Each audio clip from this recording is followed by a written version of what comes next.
大家好，我是夏妈。今天早餐蒸了一个小份的红糖麻辣糕，搭配了昨天卤的牛肉做的牛肉粉丝汤。从冰箱拿出来的面糊已经发酵的满满当当了，下午6点23分吧。今天起的比较早，你看冷藏发酵的一晚上。100克红糖，200毫升的热水，你还可以加点白糖在里面。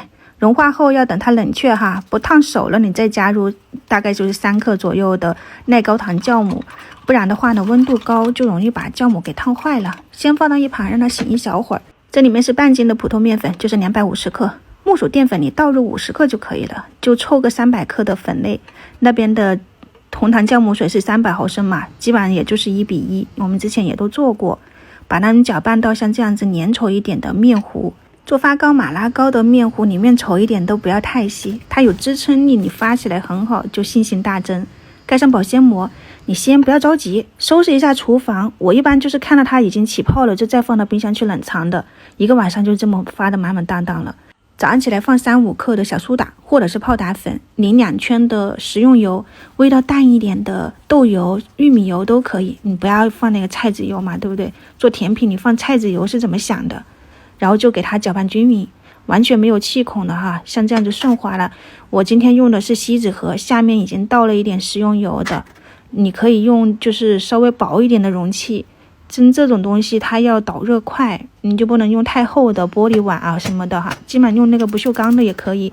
早上时间比较赶啊，我就直接冷水上锅蒸了。加热的过程中，这一点时间也算是给它稍微醒了一小会儿。空隙处我又放了一点磨子玉米跟红薯一起蒸，表面放了一点红枣、芝麻点缀一下，蒸出来会更好看。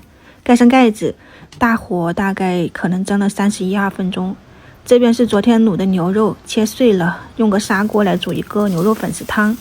这个白色的是我切碎的那个山药，放了一个葱姜，牛肉一起炒，然后再加上昨天的卤汤，放2-3勺，给它搅拌均匀，就倒入烧开的开水。调味加点盐、味精或者是鸡精，撒上一点点白胡椒粉。水滚了以后就放入洗好的粉丝，我没有泡的哈，直接用热水冲了一下就加进去了。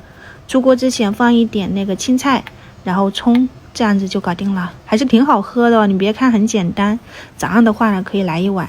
现在早上7点整，从冷水上锅到蒸熟，我刚刚看了一下片段，大概就是30分钟，大家参考一下。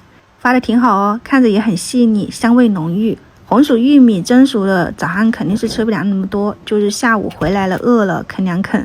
红糖麻辣糕，你们如果有时间可以提前蒸好，因为这个东西刚出锅不太好切，只能掰着吃了。冷却了以后，它切出来组织也很细腻。